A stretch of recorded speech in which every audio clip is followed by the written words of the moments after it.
sahabat budidaya, ketemu kembali di channel kami Lobster Bali. Apa kabar sahabat budidaya? Ya, kami mendoakan semoga sahabat budidaya semuanya kabarnya baik-baik saja, sehat-sehat saja, dan rezekinya lancar ya.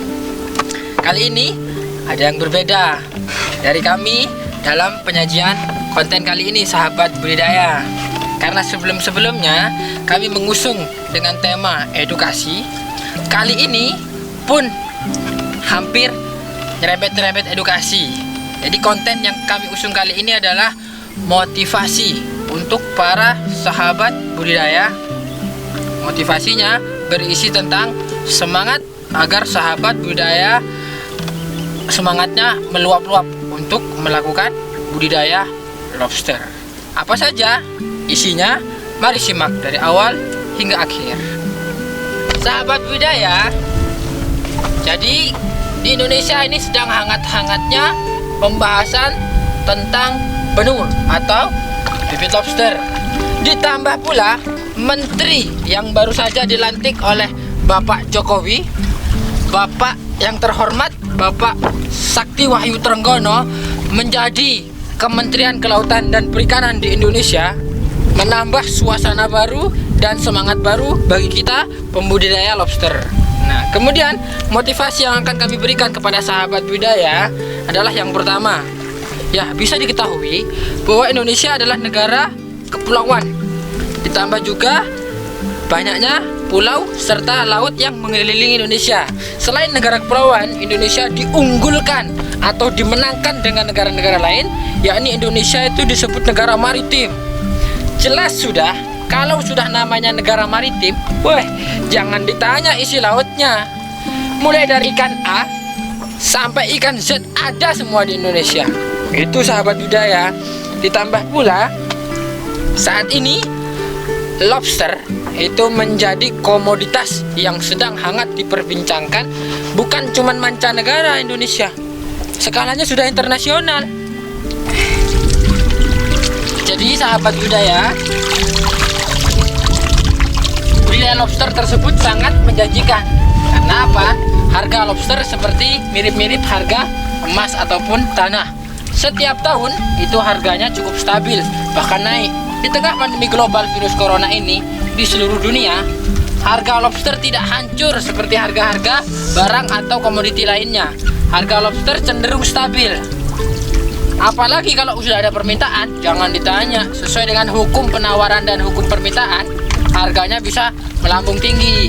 Karena adanya hal tersebut, harga yang stabil, jadi budidaya lobster ini adalah budidaya yang cukup menjanjikan. Mengapa demikian? Selain harganya yang mantap di dompet-dompet sahabat budidaya, selain itu juga budidaya lobster tidak kita makan sendirian. Ibaratnya tidak rakus. Maksudnya apa? Jadi budidaya lobster ini pasti membutuhkan banyak orang, tidak mungkin satu.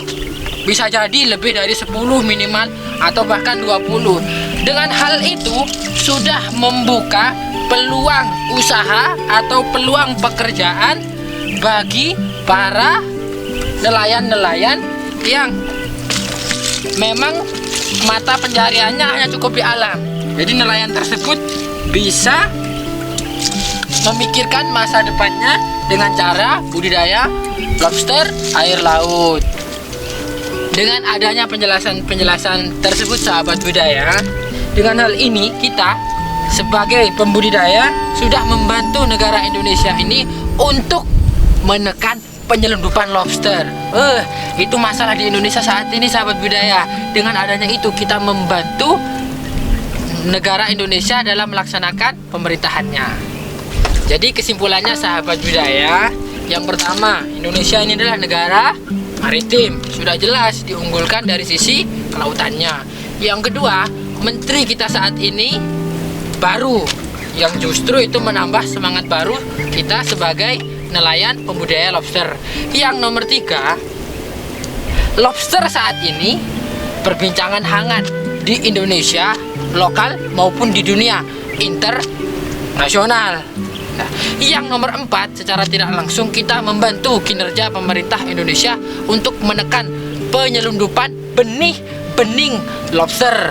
Yang kelima, harga lobster relatif stabil atau cukup naik di tengah pandemi global COVID-19.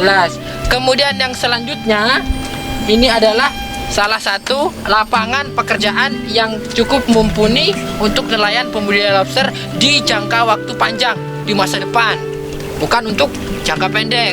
Dan yang terakhir, kita menjaga Indonesia untuk menstabilitas komoditas bagian kelautan, lebih spesifik lagi kepada lobster. Dengan hal itu, semua fakta-fakta itu kita agar semangat untuk melaksanakan budidaya lobster. Ada satu rahasia, fakta terburuk sahabat budidaya. Indonesia saat ini memang kaya dari sisi maritim. Tapi yang lebih menyedihkan adalah Indonesia walaupun kaya lobsternya tidak masuk 10 besar pengekspor penghasil lobster di seluruh dunia. Ayolah sahabat budaya, mari kita semangat untuk melaksanakan budidaya lobster dengan regulasi hukum yang berlaku di Indonesia yang sesuai dengan peraturannya. Dengan hal itu, secara tidak langsung kita memakmurkan laut kita sendiri, dari kita untuk kita. Kemudian kita memakmurkan anggota-anggota kelompok pembudidaya lobster.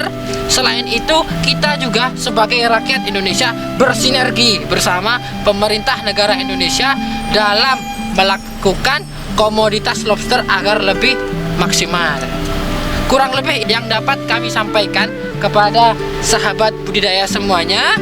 Saya perwakilan dari kami kelompok nelayan Segara Berte memohon kepada sahabat budidaya semuanya untuk memberikan like, share, dan subscribe serta lonceng notifikasi agar sahabat budidaya enggak ketinggalan video-video berkualitas dari kami semuanya. Akhir kata, kami mengucapkan banyak-banyak permohonan maaf kepada sahabat budidaya apabila terdapat kesalahan kata dan perbuatan dari kami. Sebagai penutup, atur nuhun.